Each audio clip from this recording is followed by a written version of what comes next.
Dober večer. Lepo pozdravljeni po dolgih diplomatskih zapletih. Smo vendar uspeli povabiti na Bled sultana, osvajalca.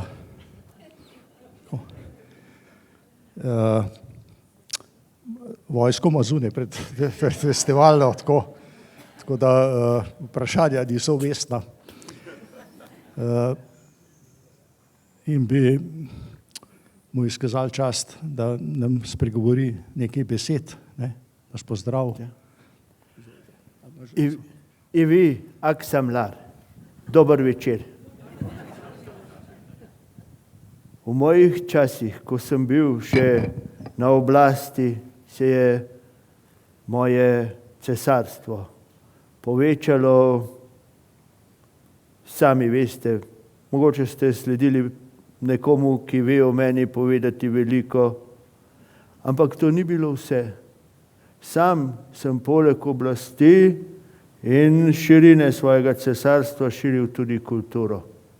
Celo sam sem napisal pesem Gazelo. Nocoj jo želim deliti z vami. Ubogati za Allaha goreče se boriti moja želja je. In vera v islam razplamteva mojo strast. Allahova milost. Bojevniki nevidni ob moji strani. Poguba strašna sem, nevernikom pretim. Svetnikom in prerokom z zaupanjem sledim. V ljubezni do Boga, po zmagi, po osvajanju hlepim. Sta moja duša in zlato tu prav zato, da sveta vojno bijeta. Hvaljen bodi Bog. 10 000 vzdihov za boj v moji duši tli, o Mohamed, z veličastno močjo Ahmeda Muhtarja, izvoljenega, upam, da moč si pridobim za zmago nad verniki, nad neverniki, sovražniki islama.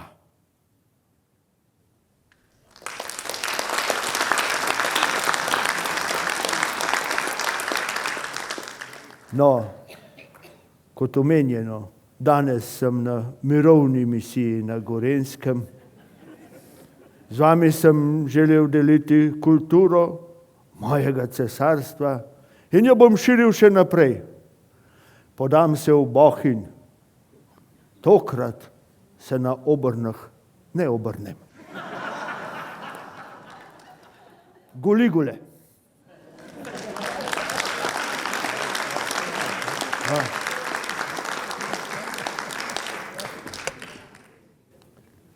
Vaš Mehmed II, sultan, osvajalec veliki.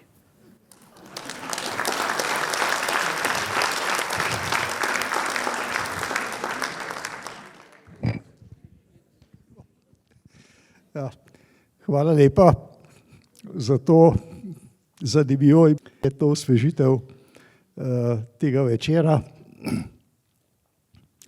Iz te pesmi se da razbrati nek duh nekega časa, in ki se ves čas ponavlja. Tudi fraze se ponavljajo. Vaš Mehmed, osvajalec, pa vaša predsednica, pa vaš župan, pa tako. Znači novega. Ampak kakšne podrobnosti se pa še skrivajo. V teh podrobnostih pa naš predavatelj Miloš Mahorčič, izvolite. Hvala lepa. Hvala lepa. Pravzaprav je ta uvod bil sijajen. Namreč veliki osvajalec je v podobi vnuka Selima, o katerem bomo danes govorili, dobil še večjega osvajalca. Pobožen vladar je dobil še bolj pobožnega naslednika in odličen pesnik je dobil še boljšega naslednika. Vse to je bil Selim I. Vladar, ki je vladal tako kratek čas, da bi človek pomislil, da so takrat šteli ure drugače. Da je imel takrat dan morda 72 ur, ne pa le 24. Namreč 8 let je Selim Mrki, tako ga Evropa pravzaprav pozna, sedel na prestolu, ali pa bolje rečeno na konjskem hrbtu. Namreč vladal je pravzaprav s konja. Pri tem boste videli, mu ni bilo nič tuje. Bil je kot pahljača. Strašno prijazen, dober in neizmerno okruten. Tako, kot pač je trenutek zahteval. Poglejte, Selim oziroma Yavuz Sultan Selim, kot mu pravijo Turki, je vladar, ki je za tisti čas živel kar eno tako solidno življenje, 50 let. Vladal pa, kot vidite, le 8. Danes ga Turki neizmerno cenijo. Aktualni sultan ga je tako visoko postavil, da bi težko našli večji vzor današnjemu turškemu vladarju, kot je pa sultan Selim. Morda bo kdo pomislil, zakaj pa ni potem po njem posnel nadaljevanke Erdogan. Preprosto zato, ker je ta gospod imel tako urejeno, spodobno, tako rekoč, zasebno življenje, da je na nek način dolgočasen. Torej, ni bilo nobenih afer, ni bilo nobenih podtikanj levo-desno. To bomo naslednjič pri njegovem sinu Sulejmanu več govorili o tem. Bil je pa seveda kot vladar izjemen. In to se bomo danes seveda lahko prepričali. Poglejte, začnemo sicer z grobnico. Eno težavo imamo. Namreč portreti turških vladarjev so, hvala Bogu, kolikor toliko pogosti v tem času. Ampak portreti njihovih žena, njihovih mater, recimo, tudi hčera, pa ne. Zato pač začnemo z grobnico ene izjemne ženske.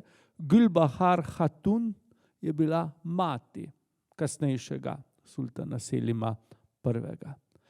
Njegov oče, prej ko ne, je bil seveda Bajazid II., ki smo mu mi zadnje predavanje prejšnji teden posvetili. Torej, gospa je bila verjetno, ni pa 100%, albanskega porekla. Torej, je bil Selim delno verjetno z Balkana, z balkanskimi geni. Kakorkoli že, vemo, da se je rodil v Amasiji, to je gor blizu obale Črnega morja. Mladost, ali pa bomo rekli otroška leta, je preživel v Topkapi palači v Carigradu, potem pa se je seveda zgodilo tisto, kar se je zgodilo vsakemu princu, in Selim je imel velikansko število bratov, bratrancev, in ti brati so imeli kasneje otroke, fante. Torej imel je zelo, zelo široko sorodstvo. Glejte, v tem času je bilo nekaj ključnega.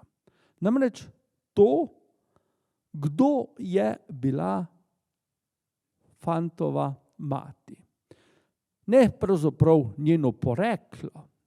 Mi vemo, da Gülbahar je bila verjetno prodana v sultanov harem. Nikoli ni bila poročena z sultanom, kar pa ni bil noben problem. Recimo Selim sam ni bil nikoli poročen.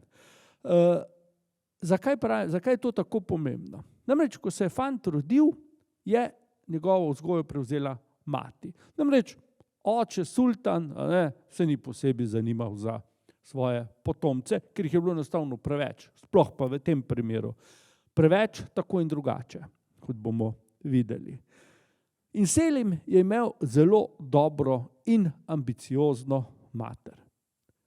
To je seveda nekaj, kar je lahko dobro ali pa slabo. V tem primeru, bomo govorili o obeh straneh te medalje.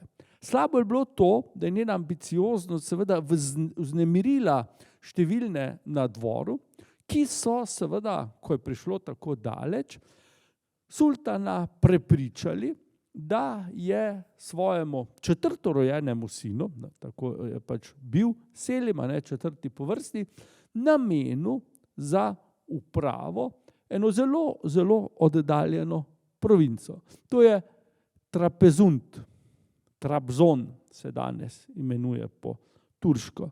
To je mesto na skrajnem vzhodu, severovzhodu današnje Turčije, že blizu meje z Gruzijo. Sem je bil poslan fant, takrat star nekje 13 let, z svojo materjo. V bistvu, tako, poslali so ga Bogu za hrbtom, in v smislu, naj tam ostane, bomo pozabili na njega. To je bila strahotna napaka. Torej, če je kdaj kdo naredil kako napako, jo je sultan Bajazid v tistem trenutku, ko je tega sina poslal predaleč proč. Res je, Selim je bil zdaj seveda proč od glavnega dogajanja, torej od Konstantinopla, ampak s tem seveda je bil tudi Konstantinopel daleč od Trapezunta. In tu je Selim lahko pravzaprav počel, kar je hotel. Hotel je seveda biti čim boljši, ne čim boljši, želel je biti najboljši. To, da ga oče ni cenil, je fanta prizadelo. Zato se seveda ni zgledoval po svojem očetu, ki ga je vse življenje pravzaprav preziral, pač pa po svojem dedu, našemu današnjemu obiskovalcu, torej osvajalcu, Mehmedu II. Želel je biti tak kot on, želel je biti boljši kot on. In kot boste videli, vse kar se tiče osvajanj, ga je daleč prekusil. Oziroma je dosegel to, kar ni potem presegel nihče. Noben drug vladar Osmanskega cesarstva ni kasneje ali prej države tako razširil, kot jo je Selim. Ampak do tega trenutka je še precej dolga pot. Torej, kaj je počel Selim tukaj? Selim je živel v kraju, ki je bil v veliki meri krščanski. Namreč Trapezunt je zadnje oporišče, ali pa če hočete zadnji ostanek Bizantinskega cesarstva, ki so ga Osmani osvojili šele 6 let po padcu Konstantinopla. In ko je prišel sem, mladi princ, je v mestu živela v glavnem grška skupnost z številnimi lepimi cerkvami, pravoslavnimi seveda, ki še danes obstajajo. Nekatere še vedno kot cerkve ali samostani, nekatere pa kot mošeje. Selim, ki je bil iskreno pobožen, se je lotil islamizacije, ampak ne nasilno. Torej, Grkov ni preganjal, tudi pravoslavcev ne. Ne, on je začel graditi mošeje, verske šole in vabiti seveda muslimane. V glavnem so bili to seveda Turki. Ampak na tem področju imamo seveda že zelo mešane bomo rekli, etnične skupine. Imamo Armence, imamo Grke, imamo Perzice, ki so bili šiiti, imamo že tudi nekaj Arabcev in pa seveda Turke. Torej, vse to se je v tem malem Trapezuntu mešalo. Trapezunt je eno od pomembnih pristanišč, ena od ciljnih točk svilne poti. In treba je povedati, da se je fant tukaj naučil vsega. Športa, uprave, vojskovanja, namreč kar naprej se je bilo treba proti komu vojskovati. In predvsem bil je zelo, zelo delavn. Torej pravijo, da ni bilo bolj delavnega vladarja in da je bilo seveda hudo težko delati pod njim, zato ker je imel grozno visoke standarde. Od sebe je zahteval maksimalno in od drugih tudi. In zato je marsikateri minister, marsikateri vizir zgubil glavo praktično prej, preden da se je prav obrnil na svojem delovnem mestu. Ker pač sultan je zahteval, da se dela. Ko se dela, se dela.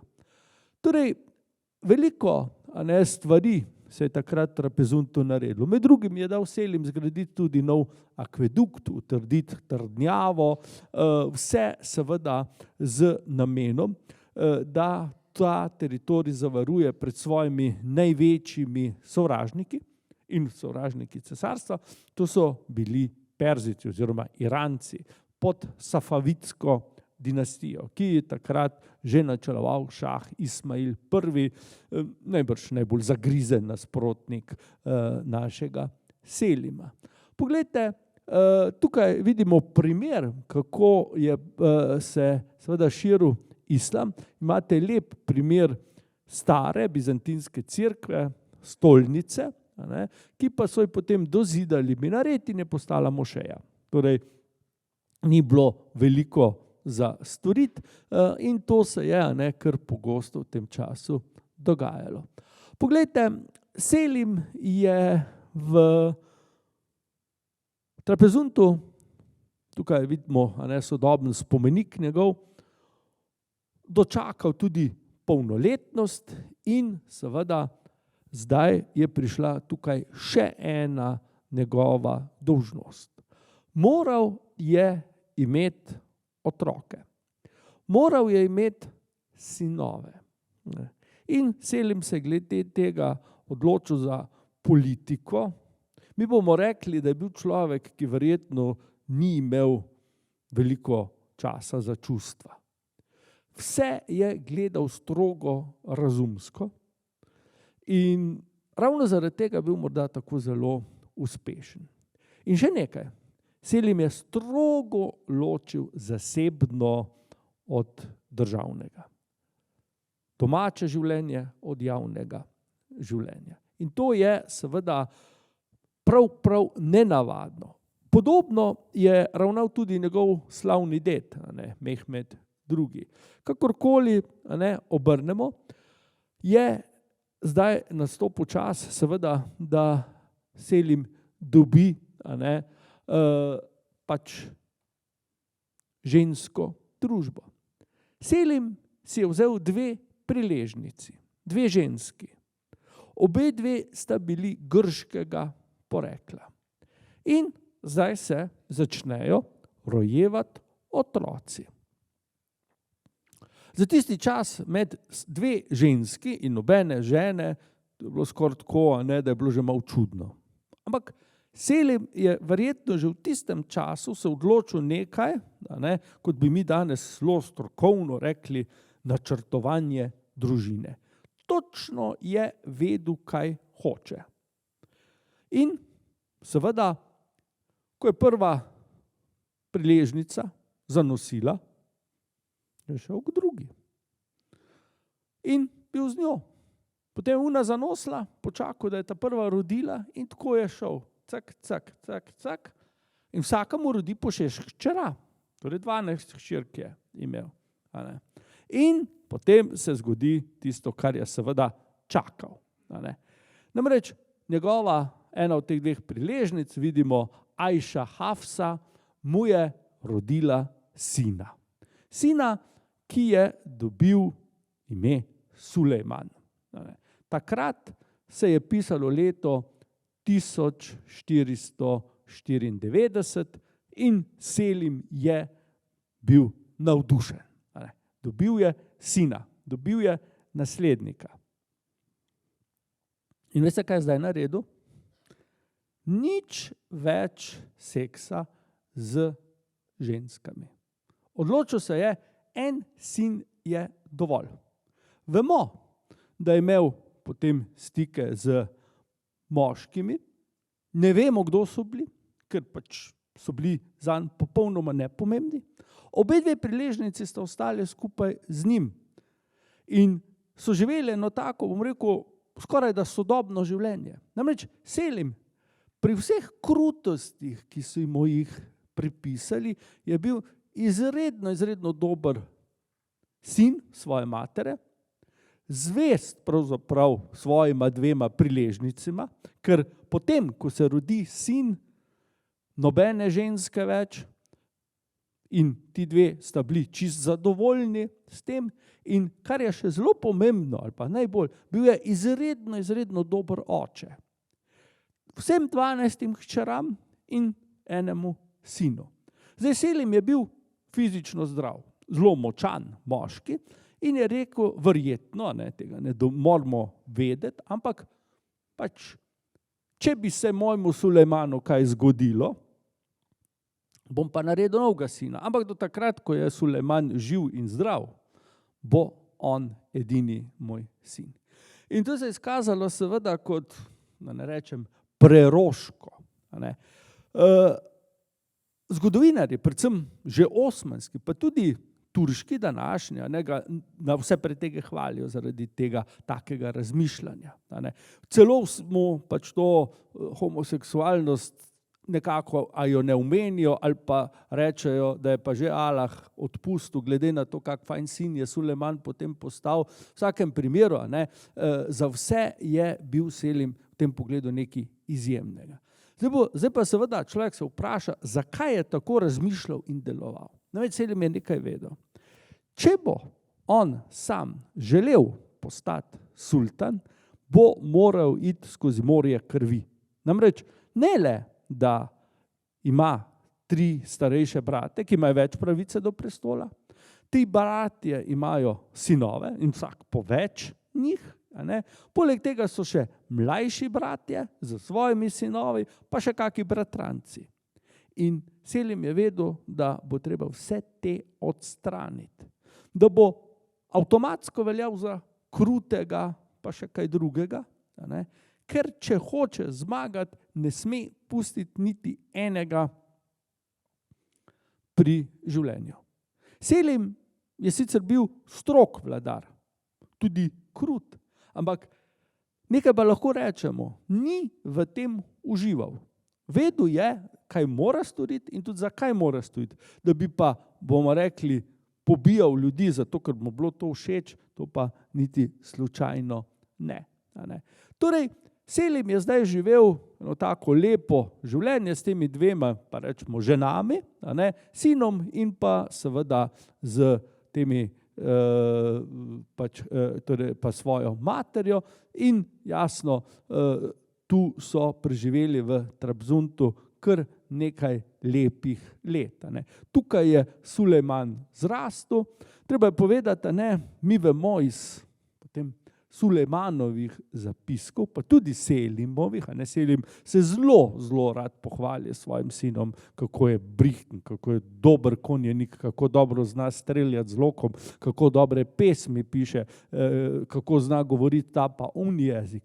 Po drugi strani Sulejman piše, da ga ni na svetu človeka, ki bi lahko bil boljši oče, kot je bil Selim. Tu je šlo za eno tako, rekel, tako rekoč idealno družinsko srečo. Zakaj to poudarjam? Ker na drugi strani boste videli, da je bil Selim brezobziren osvajalec, ki je pač državo razširil toliko hitro, kolikor so pač konji lahko šli. Bolj hitro se ni dalo v tistem času in tudi z današnjo tehnologijo se človek vprašal, če bi šlo bolj hitro. Kakorkoli, življenje v Trabzuntu je potekalo zelo dobro. Sulejman zraste tukaj, tam mislim, da je bil 15 let star, ko se začne seveda v cesarstvu dogajanje, ki je seveda privedlo potem na oblast njegovega očeta. Kaj se je zgodilo? Poglejte, sultan Bajazid II., ki je vladal že 30 let takrat, je seveda vedno bolj jasno kazal, katerega izmed svojih sinov želi videti na prestolu po svoji smrti. In to ni bil Selim. Selima je to seveda vznemirilo in se je začel pripravljati na nek spopad. Imel je veliko srečo, namreč vsi njegovi bratje skupaj niso imeli niti približno toliko intelekta, predvsem pa vojaških sposobnosti, kot pa je to imel on. In to je vodilo tako daleč, da so se ga ti bratje že bali. In so začeli še za časa očetovega življenja pravcato vojno proti njim. In Selim je seveda z njimi hitro opravil, torej z njihovimi vojaki. Ni se jih smel dotakniti še, se so bili vendar njegovi bratje in njihov oče bil še živ. Ampak seveda jasno je bilo, da ko bo nastopil tisti trenutek, da bo seveda Selim udaril. In zdaj seveda pravzaprav nastopi trenutek. Kaj se je zgodilo? Kot sem že prej omenil, navada je bila, da so seveda turške prince, ko so postali polnoletni ali pa že malo prej, poslali v neko provinco, da bodo tam vladali. Sulejman je bil zdaj na vrsti za to. In Selim je seveda prosil očeta, da mu dodeli neko dobro, bogato, pomembno provinco, pohvalil fantove vrline in tako naprej. Kaj pa sultan Bajazid, torej Sulejmanov ded, naredil? Poglejte, poslal ga je daleč proč, v bistvu ga je poslal na Krim. Torej, to je nekaj, kar je seveda kot nek plaz domina sprožilo dogodke. V tem času se je Selim ukvarjal z vojnami, torej z današnjo Gruzijo. Ta del tukaj je zasedel. Prodrl je tudi v Iran, to pa zaradi tega, ker so Iranci podpirali šiitske upornike v turškem cesarstvu. In tukaj lahko vidimo perzijskega šaha Ismaila, kako sprejme upornike, ki so prišli ga prositi za pomoč. Tukaj seveda je šlo za zgodbo, ki še danes ni zaključena. Torej, ena od tistih stvari, ki jo mi vedno premalo pravzaprav upoštevamo, je dejstvo, da imamo znotraj islama več ločin, ki med seboj niso nujno v prijateljskih odnosih. Šiiti in suniti niso. In če gledamo recimo danes, najbolj pogosto se spopadajo v Pakistanu. Tam imajo krvave spopade, ko obleži po več 100 mrtvih. Tudi recimo vojna, ki se je večinoma najbrž še spomnite med Irakom in Iranom, je bila vojna med suniti in šiiti. In tudi tukaj je šlo seveda za to, katera struja znotraj islama bo seveda tista, ki bo prevladovala v tem delu, ki bi ga najbolj enostavno označili severna Mezopotamija. Torej, Bajazid, kot smo rekli, dela zdaj same napake. Najprej proti sinu in seveda zdaj tudi proti vnuku. Torej, Selim v tem času približno tako zgledal, je pravzaprav pripravil zdaj načrt, kako pravzaprav iti do Konstantinopla. Svojega sina je pospremil na Krim, pri tem, da je že prej seveda malo, tako pa malo drugače, mislim z raznimi umori, kar nekaj svojih bratov spravil v ta mavzolej. Tukaj jih vidite, jih je 5, 6, nekateri so drugje pokopani, da ne govorim o ostalih. Torej, šah Ismail je tukaj seveda tudi sodeloval. Njemu je bilo seveda do tega, da Osmansko cesarstvo čim bolj težko leta doživlja in je podpiral seveda upornike, ki so se zdaj še bolj seveda dvignili, ko je Selim šel na Krim. Zdaj, Selimova pot na Krim je bila pravzaprav nekaj čisto normalnega, na prvi pogled seveda. In tukaj seveda imamo opraviti z eno zanimivo pravzaprav zgodbo. Namreč tu seveda imamo pred seboj neko dogajanje, ki je bilo skrbno načrtovano. Namreč, ko je prišel na Krim, kamor naj bi pospremil svojega sina, se je Selim srečal z tamkajšnjim muslimanskim prebivalstvom, to so bili krimski Tatari. In seveda to je pomenilo kaj? Predvsem to, da so seveda ti ljudje zdaj začeli razmišljati, ali naj podprejo Selima ali morda koga drugega. Ampak Selim je seveda nastopil tako odločno, tako prepričan sam vase, da je seveda tukaj prišlo do tega, da so ga Tatari podprli. In tako je Selim seveda prodrl proti Carigradu, skupaj seveda z tatarsko vojsko in premagal vojsko svojega očeta. Bajazid se je umaknil v mesto nazaj, in Selim je prišel k njim in ga prisilil, da je odstopil. Torej, Bajazid je leta 1512 odstopil s prestola in seveda takrat se je začelo šele vladanje Selima, ki jih je imel takrat 42. Obstaja zelo tak, če smem reči, ganljiv moment, če smem tako reči, moment, v katerem je Selim pospremil svojega očeta do mestnih vrat. Oče naj bi odpotoval v neko mesto na ozemlju današnje Bolgarije, ker naj bi potem preživel svojo, recimo, upokojensko dobo. Nikoli ni prišel do tja.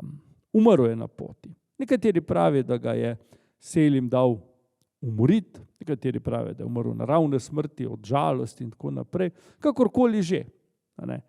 Če potegnemo črto, bilanca, ki je pravzaprav zdaj nastala, je absolutno seveda krvava. Namreč v približno letu in pol se je Selim znebil 53 moških sorodnikov.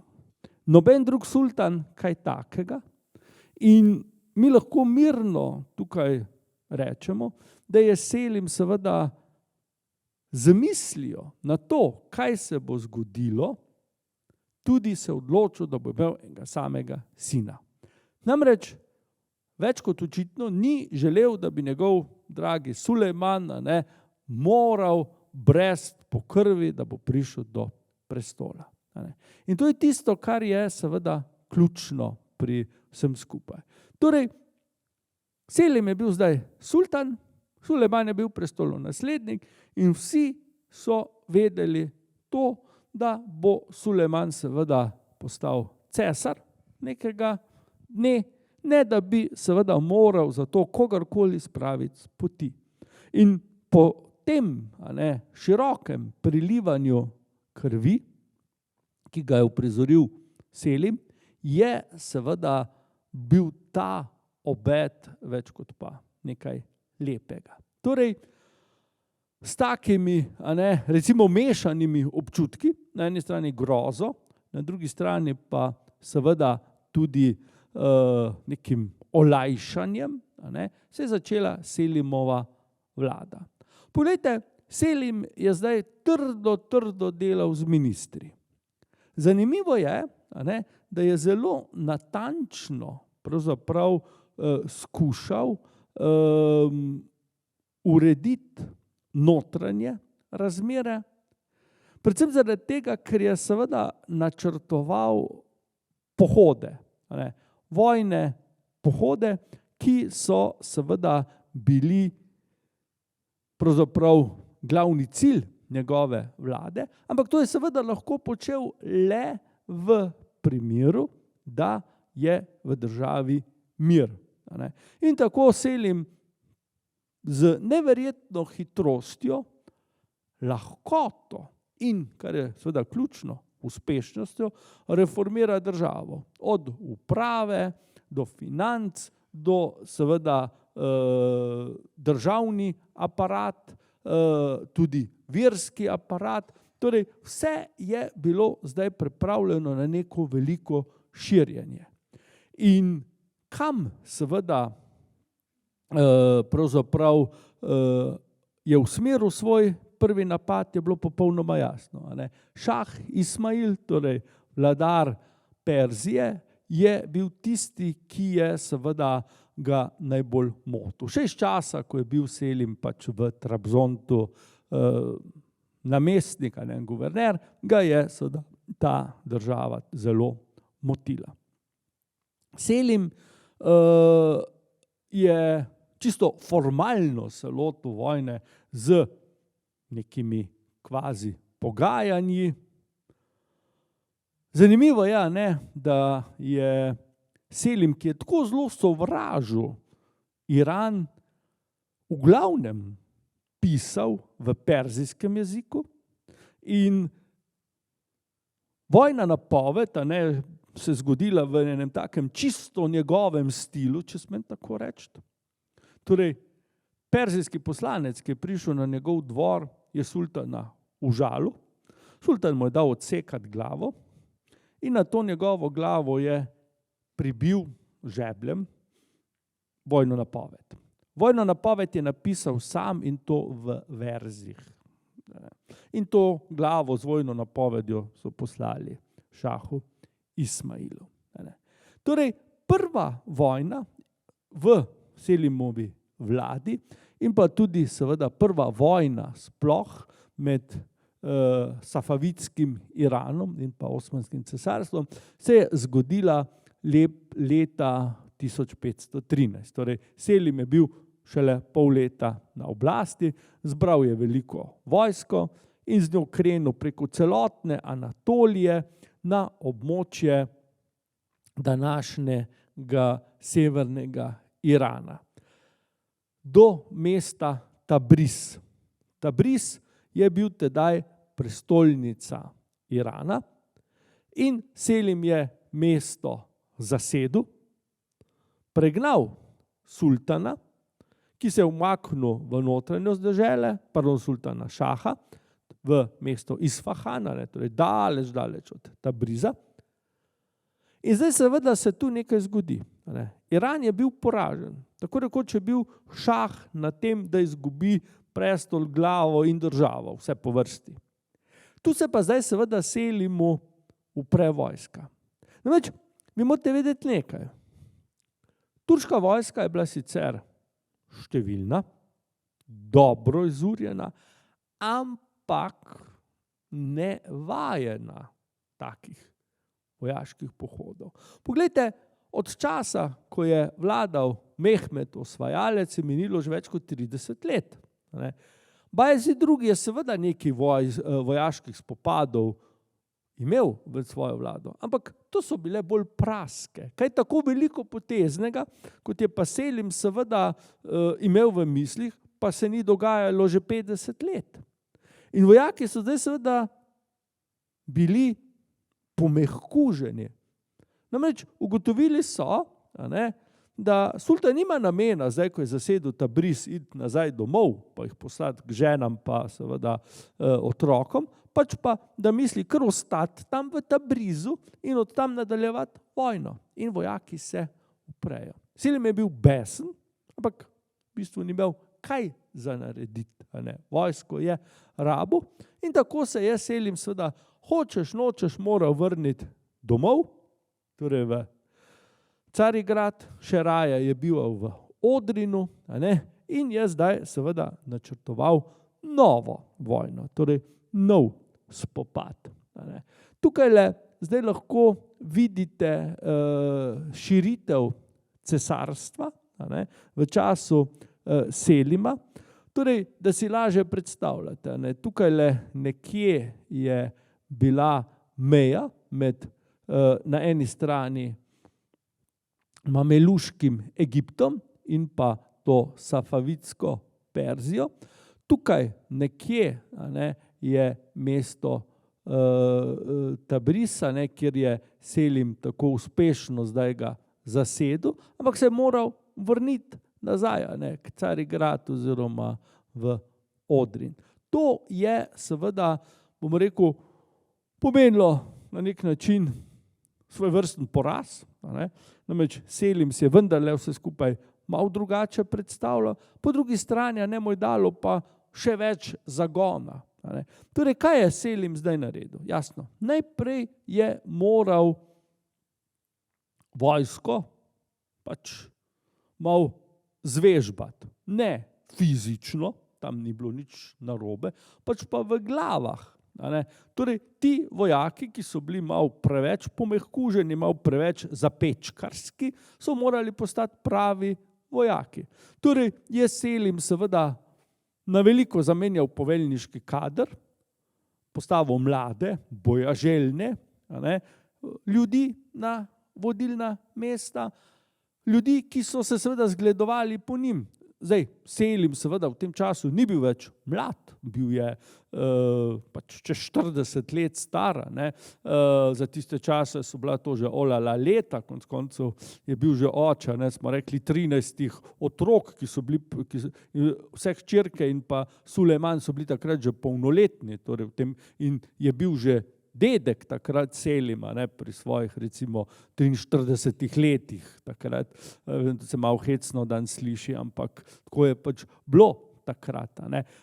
Torej, Selim je seveda z svojim vzgledom enostavno seveda uspel mobilizirati misli ali pa možgane svojih vojakov in uspel seveda jih pripraviti na nove spopade. Torej spopade, ki bodo prišli v naslednjih letih.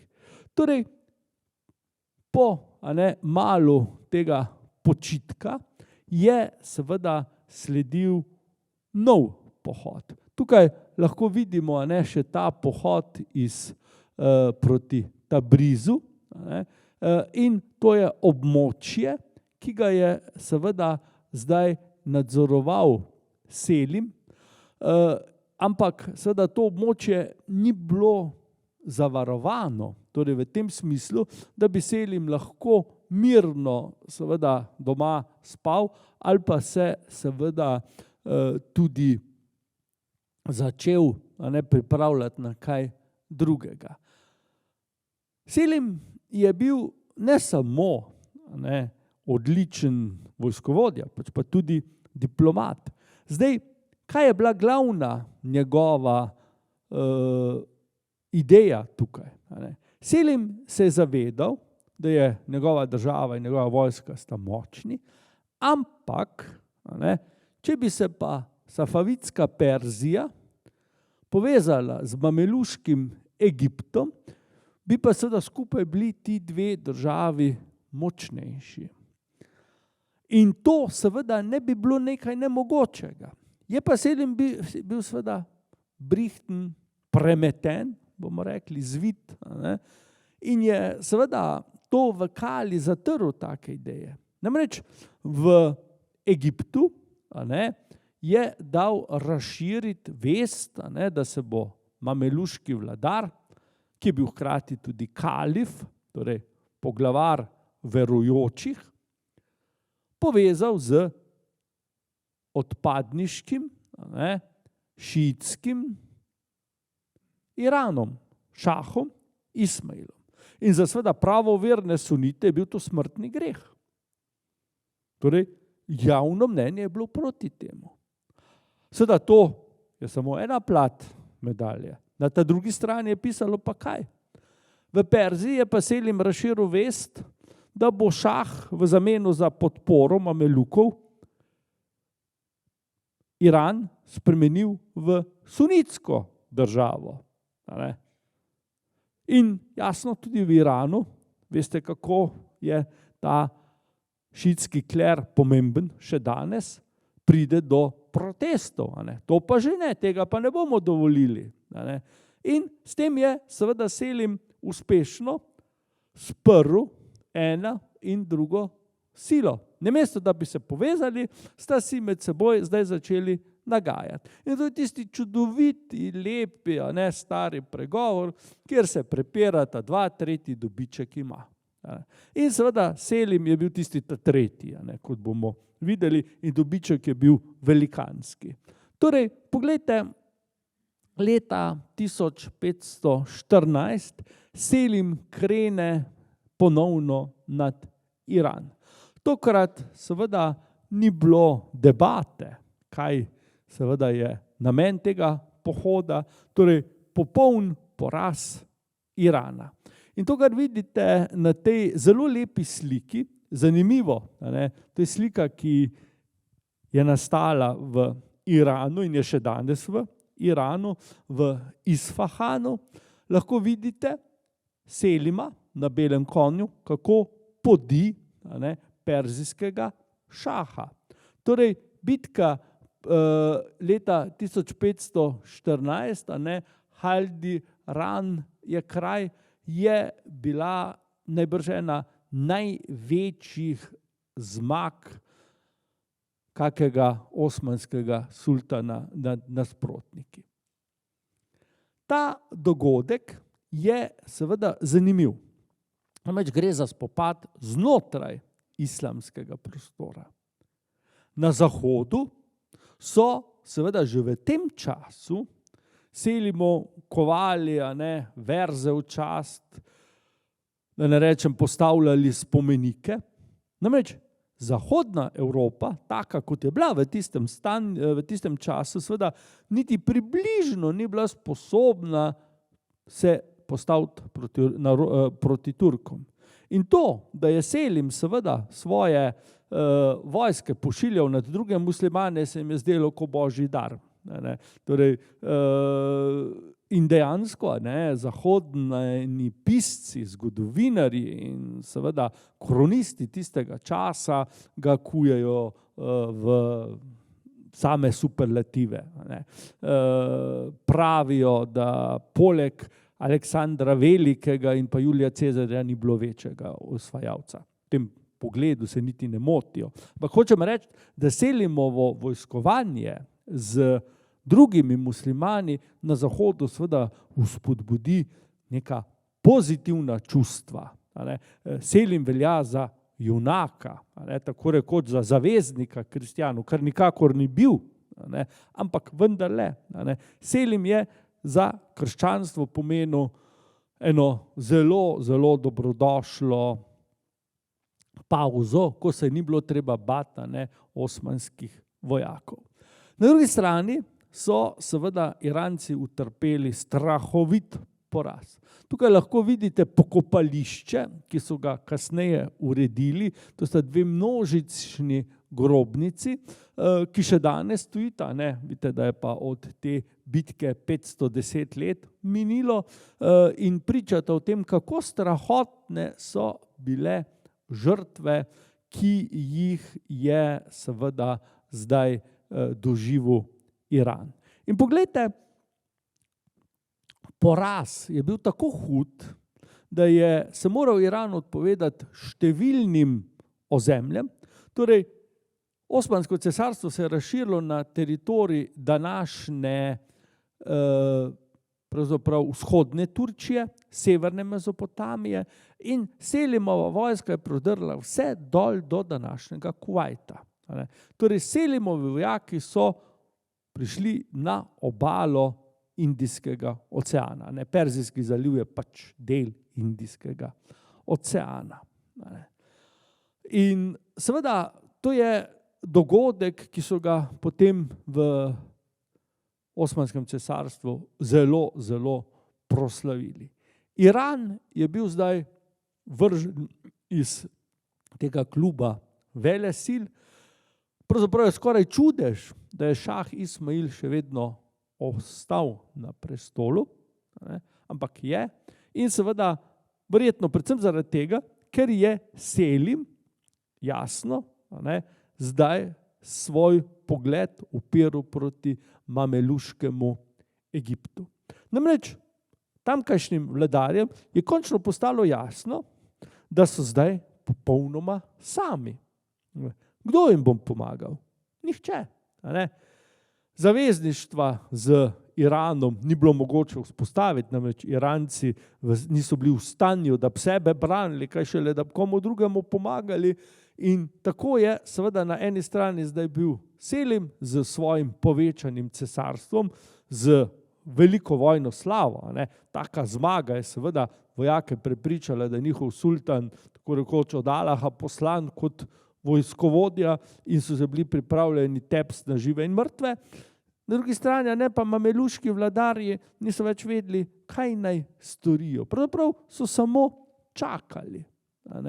In to seveda je bilo tisto, kar se je zdaj začelo odvijati. Tukaj lahko vidite, kako daleč so prišli Selimovi vojaki.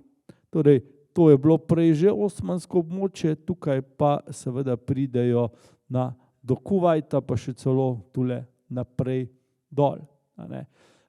Torej, Selim je postal vladar Mezopotamije. A morda veste, kako se po arabsko reče Mezopotamiji?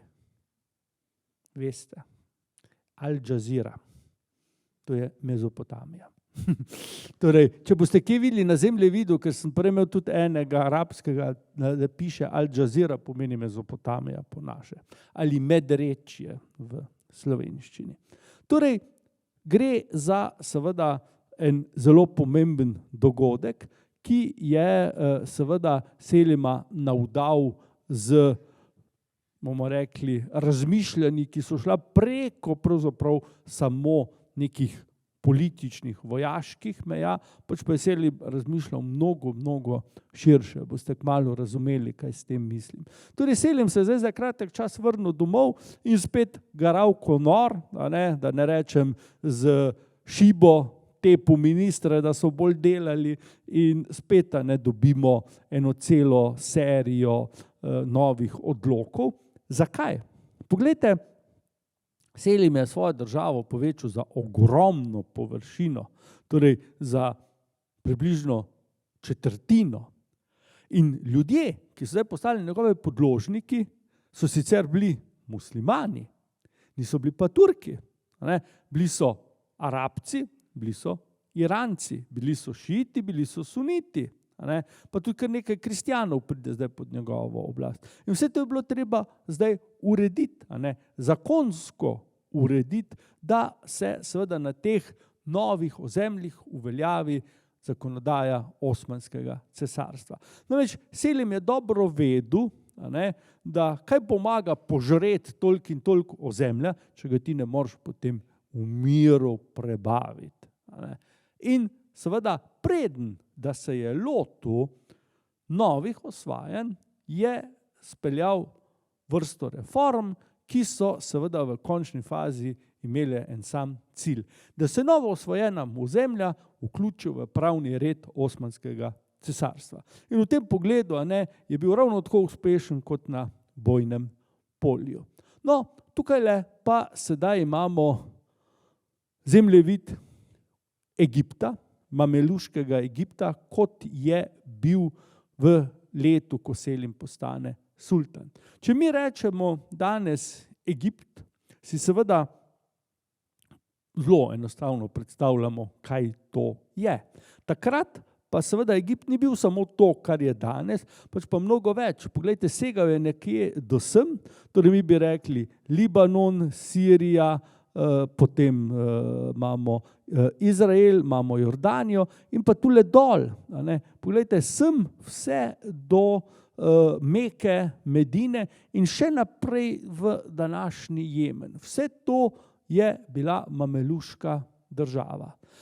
Država, ki je bila stara že 300 let, ki pa kljub velikanski finančni moči, kljub temu, da se je raztezala čez 2 celini, ni bila seveda pravilno vodena. Na čelu je bil sultan, ki je bil že prestar, predvsem pa prestar, da bi lahko aktivno sodeloval v vojaškem spopadu.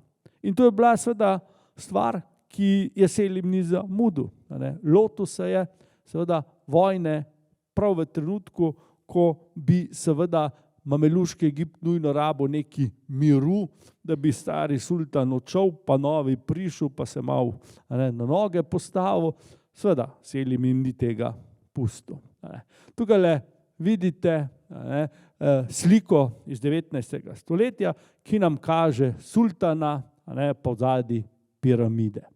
Torej, kako je pravzaprav se Selim lotil napada? Selim je prekoračil mejo, tam nekje, kjer je danes tudi meja med Sirijo pa Turčijo, in zasedel mesto Alepo, eno najpomembnejših in najstarejših mest na tem teritoriju. In potem je čakal, da bo seveda mameluški sultan potegnil prvo potezo. In to je nekaj, kar seveda mameluki ne bi smeli storiti, pa so. Bili so užaljeni, češ kaj dela zdaj Selim na njihovem ozemlju, kaj seveda zaseda njihova mesta in tako naprej. In so se podali na vojno.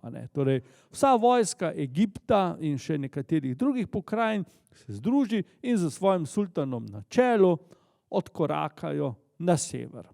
Pri tem so seveda pozabili, ali pa sploh niso o tem razmišljali, da je poletje. In verjetno si mislite, da posebej hladno ni bilo. Zdaj pa, če vi korakate tam sredi poletne vročine po Bližnjem vzhodu, ko je 40 pa še malo zraven, potem je seveda stvar vse prej kot prijetna za vojake. Mnogo jih dezertira, mnogo jih umre, mnogo jih zboli in seveda mameluški sultan pride pred Alepo z eno tako, da ne rečem, opotekajočo se bando, ki ni imela nič druga v mislih, kot pa da jo čim prej pobriše. Po drugi strani je pa Selim seveda svoje vojake lepo nastanil po hladnih hišah in tam so čakali, fajn hrana, pijača, tako rekoč na počitnicah so bili. In najbrž ni težko razpravljati zdaj o tem, kaj se je zgodilo. Torej, bitka pri Alepu se je končala katastrofalno za mameluke. Tako katastrofalno, da je pravzaprav bila potrebna samo ta ena bitka in vse je padlo v Selimove roke. Torej, Selim se je zdaj sprehodil do Damaska, Jeruzalema in potem seveda do Aleksandrije in prišel pred Kairo. Tule vidimo mameluškega sultana Al-Gurija, delo enega italijanskega renesančnega slikarja je to. Kot vidite, je bil že res starejši gospod in kot sem rekel, in lahko domnevate iz tega, kar sem rekel, ne ravno najbolj taktičen vladar, ker če ne bi svojih vojakov poleti vodil v propad. Torej, Al-Guri je v tej bitki pri Alepu umrl.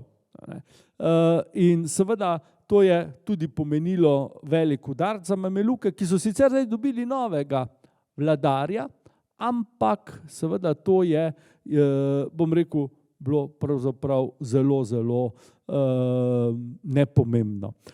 V tem času, torej še pred to odločilno bitko, so se z mameluki povezali Benečani. Tukaj lahko vidite obisk beneškega poslanstva pri Al-Guriju, ki sedi tukaj.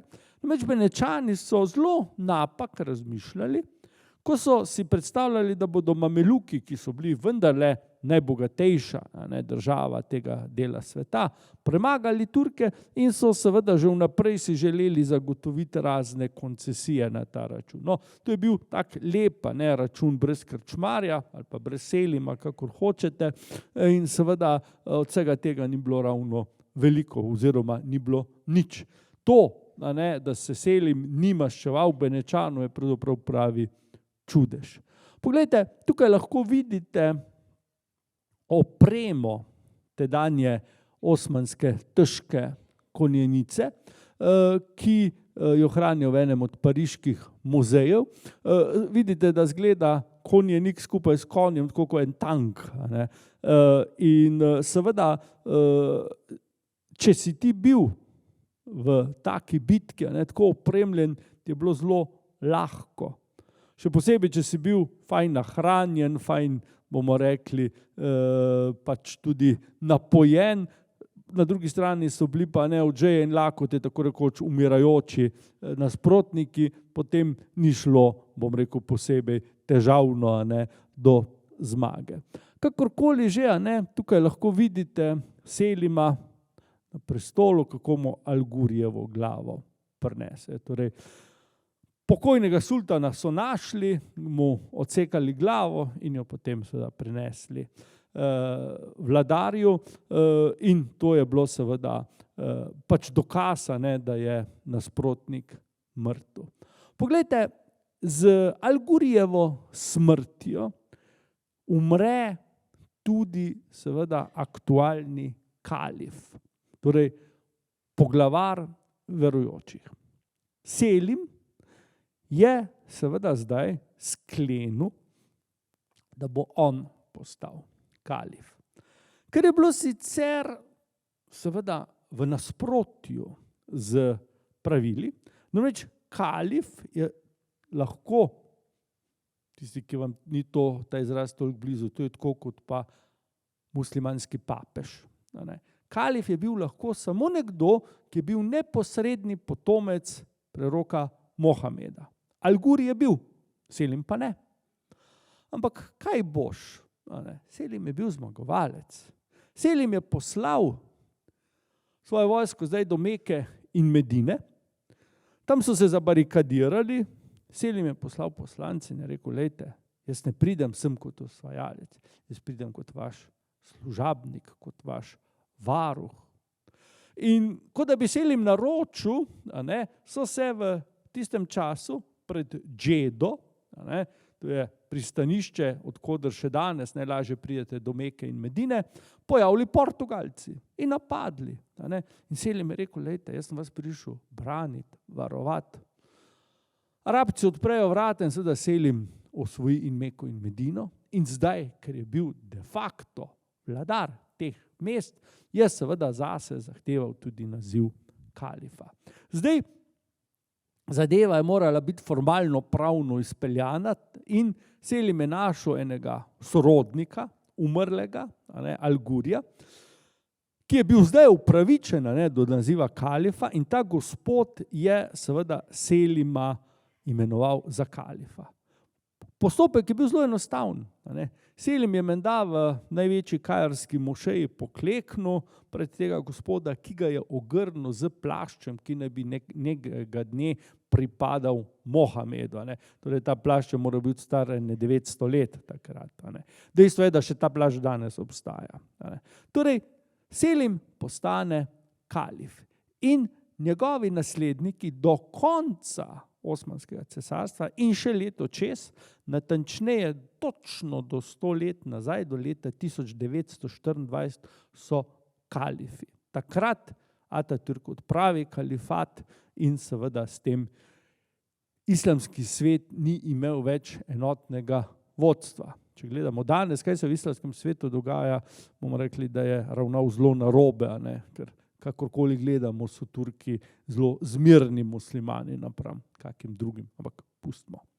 Torej, zdaj postane Selim prvi kalif, poglavar velujočih, služabnih svetih mest in naziv, ki mu je bil najbolj všeč, Božja senca na zemlji. In ta naziv je izredno resno jemal. V knjižnicah, v knjigarnah boste našli kakšni 2 leti staro knjigo z naslovom Božja senca, biografija Selima prvega v slovenščini, toplo priporočam v branje. Torej Selim je na hitro odpotoval v Meko in se potem seveda vrnil proti domu. Poglejte, v tem času je Selim načrtoval spopad z Portugalci. Namreč portugalski imperij, vidite, kak je bil, je obsegal točke, ki so Selima zelo motile. Vidite tukaj Aden, otok Sokorta, potem Muscat, Hormuška vrata in pa tukaj Kuvajt, ta del, kamor je Selim že prodrl, zdaj je prodrl tule dor in seveda za Selima je bilo to nesprejemljivo. Še posebej zato, ker je imel Selim neko ambicijo, ki je seveda bila, da bodo Osmani tudi na morju postali supersila. In Selim dejansko čisto pametno razmišlja, da dokler ne bodo na morju zmagoviti, ne bo njegova zmaga popolna. S tem, ko je Selim osvojil ta velik del arabskega polotoka, je seveda tudi v temelju spremenil svojo državo. Tako in drugače. Poglejte, prvič, odkar je Osmansko cesarstvo nastalo, je bilo zdaj večinsko muslimanska država. Doslej so kristjani prevladovali do Selima, od zdaj naprej muslimani. Ampak, poglejte, večina muslimanov je bila Arabcev, ne Turkov. In ti muslimani, Egiptu, Siriji, arabski polotok, Mezopotamija, niso bili ravno najbolj zadovoljni s tem, da jim Turki vladajo, da jim vlada nek sultan iz Istanbula, ampak se niso nič upirali. In so pridno plačevali davke in živeli v miru, tako rekoč naslednja 3 stoletja, dokler ni Napoleon prišel tja z Gage delati. Kakorkoli, Selim je zdaj seveda bil na vrhuncu svoje oblasti. Bil je dejansko tako močan, da bi že težko bolj bil. Tukaj vidimo eno sliko osmanskega ladjevja, kako se spoprime z portugalskim. Tukaj se seveda ni šlo samo za neko golo premoč na morju, šlo se za trgovino. Selim je bil dovolj tudi ekonomsko izobražen, da je vedel, da je trgovina ena od gonilnih sil gospodarstva in trgovina z Azijo, ki so jo seveda Portugalci izvajali preko Indijskega oceana, je bila seveda Selimu trn v peti. Selim si je želel, da bi ta trgovina šla skozi pristanišča, ki so bile zdaj del Osmanskega cesarstva. Torej, recimo, pristanišča kot so Aden ali pa potem seveda egiptovska pristanišča ali pa Kuvajt. Vse to bi seveda bilo mogoče le, če bi premagal pač Portugalce. Ena od glavnih stvari, ki jih je Selim želel, je, da bi vladal Rdečemu morju. Torej, s tem bi seveda absolutno lahko zaščitil Meko in Medino. V glavnem mu to tudi uspe. Vem, da je malo pozno za kavo, ampak vendarle. Poglejte, Selimov uspeh ni bil le političen. Selim je zasedel mesto Aden, zasedel je območje Jemna, ki je takrat bil glavni proizvajalec kave. Do tedaj je bila kava v Evropi tako rekoč neznana. Selim pa zdaj to kavo poskusi, bila mu je všeč, še posebej zaradi tega, ker ko je kavo pil, lahko še bolj dolgo delal po noč. In kava zdaj dobi domovinsko pravico na dvoru, v mestu Carigradu in potem po celem imperiju. Še danes poznamo in seveda so nam domači nekateri izrazi, ki pravzaprav postanejo domači ravno zaradi Selima. Najbolj znana, najbolj cenjena vrsta kave se imenuje arabika. Po arabskem polotoku, ki ga je zdaj Selim zasedel. In eno glavnih pristanišč, iz katerih so vozili kavo, potem gor po Rdečem morju, je Moka. M-O-C-C-A. Spet en izraz, ki je tesno povezan s kavo. Torej, Selim je zdaj seveda ta napitek izredno populariziral. Potem pride seveda tudi v Evropo. Poglejte, tukaj imamo to domovino kave, tukaj nekje je Moka in od tod so seveda vozili kavo potem gor do Istanbula. Benečani so pa potem odpeljali v Zahodno Evropo. Prva kavarna v Zahodni Evropi ni na Dunaju, kot so vas morda večkrat za nos potegnili, pač pa v Benetkah 1580. leta. Evropa je bila zelo seveda navdušena nad kavo. Problem je bil seveda, da so imeli Turki tako rekoč monopol nad njo. In Portugalci so potem enkrat, z otoka Sokorte, tukaj, ta je bil njihov, napadli Aden in ukradli nekaj rastlin kave, ki so nasadili v svoji koloniji Braziliji. In danes seveda večina ljudi misli, da kava prihaja seveda iz Amerike. Niti slučajno. Iz Etiopije, tukaj jo imamo, je skočila tule čez, potem pa seveda tako daleč okrog v Brazilijo in danes jo mi kupujemo od tam. Taka je ta zgodba o tem napitku. Torej kava postane zelo popularna in seveda danes jo povezujemo s Turčijo. Turška kava. V resnici je nič bolj turška kot pa recimo beneška ali pa dunajska ali pa slovenska, ampak seveda so pa res Turki zaslužni, da mi danes sploh kavo pijemo. Poglejte, tu vidite razširjenost kave. Danes imamo ravno to arabiko, imamo v Braziliji najbolj pogosto, pa potem v teh deželah še Latinske Amerike. In zanimivo je, da Jemen, ki je nekoč pridelal 90% vse kave, je danes manj kot procent. Vemo, da so vojne tam in tako naprej. No, poglejte, Selim, kot sem rekel, je bil tudi pesnik. Pisal je pesmi v perzijskem jeziku, ljubezenske, alegorične, verske, zgodovinske, junaške. Torej, vsebina je zelo različna, kvaliteta je pa izredno visoka. Torej, Selim je bil sijajen pesnik.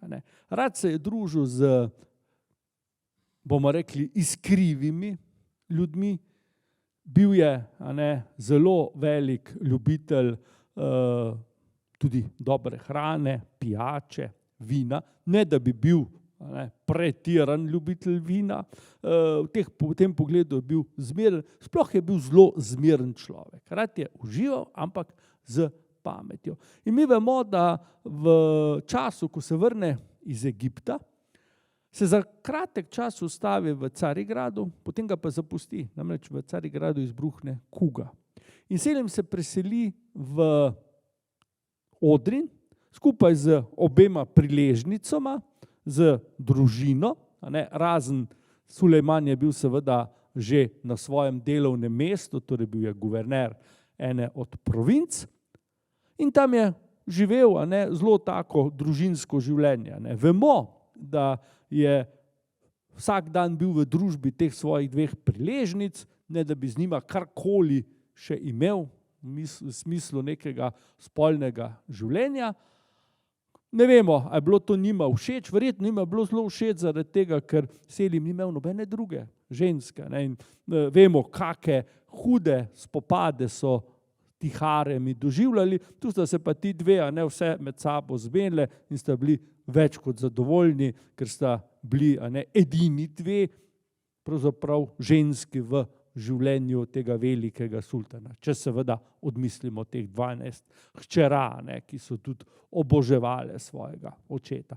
In Selim je takrat seveda večino teh hčera že poročil. To so sestre in polsestre Sulejmana Veličastnega.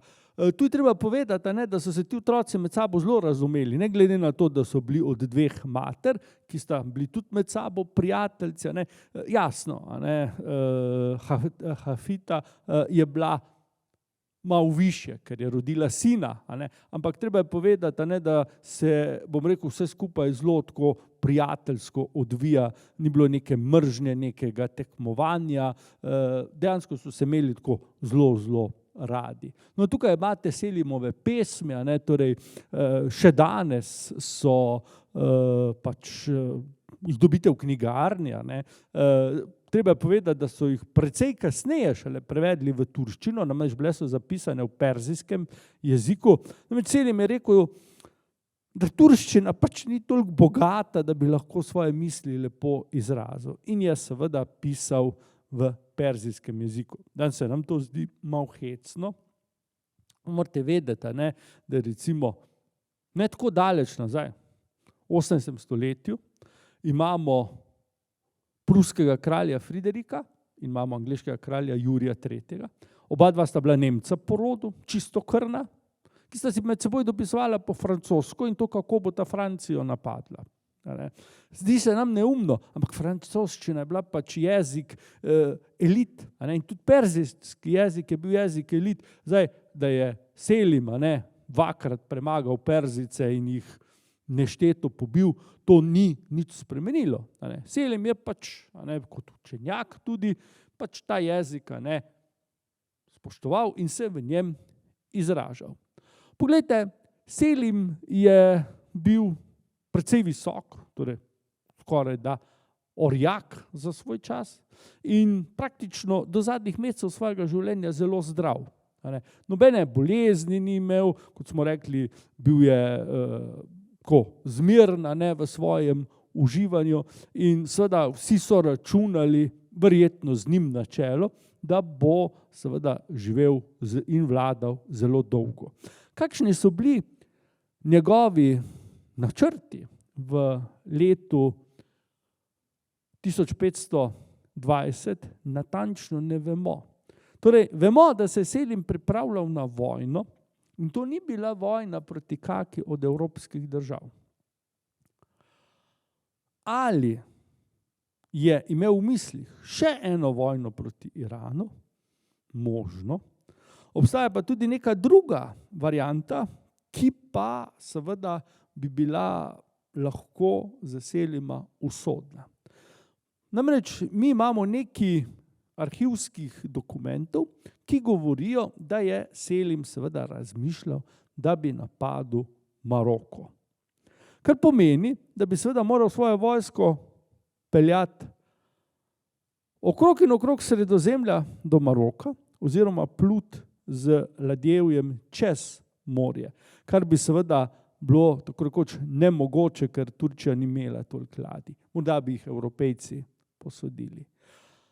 Kaj bi bilo, če bi bilo, nima smisla razpravljati, je pa neki dejstvo. Maroko je bil zelo dobro urejena država.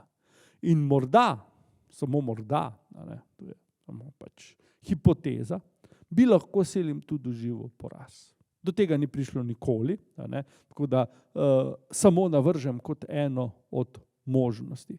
Če bi pa Selim še enkrat šel nad Iran, bi pa verjetno zmagal. Zmagal in verjetno bi takrat potem iranske države več ne bilo. Selim bi svojo oblast razširil tja daleč v Srednjo Azijo. Poglejte, Selim zboli precej na hitro. Danes ne vemo, kaj je ta bolezen bila. Naenkrat ga je začelo boleti v hrbtu, v hrbtenici, vedno težje se je gibal, pojavili so se neki izpuščaji, neke bule. Zelo verjetno je bila kuga. Obstajali so tudi namigi, da je Selima morda kdo zastrupil, ampak malo je verjetno. Namreč zakaj? Sultan je bil priljubljen. Zelo, zelo priljubljen, tako pri vojakih, kot seveda pri ljudstvu. Morate vedeti, da s tem, ko se država tako razširila, je Selim znatno znižal davke, ker zdaj je bilo, ne vem, za 100% več davkoplačevalcev kot prej. In nasplošno je bila njegova vlada taka, da so si ljudje želeli, da nadaljuje. Zagotovo so bili tudi taki, ki so seveda si želeli, da bi se sultan čim prej stegnil, ampak takih je bilo malo. In še danes nekako velja pač neka splošno sprejeta ugotovitev, da Selim umre za kugo, ki je takrat divjala po dobršnem delu cesarstva. Selim za sabo pusti ogromno državo. Poglejte, da si lažje predstavljate, ko je Selim zavladal, je bila njegova država približno tole. Ko je umrl, ji je bilo dodano tole, vse. Za več kot 100% je povečal obseg cesarstva, ki je zdaj se razširjalo čez 3 kontinente. Evropo, Azijo in Afriko.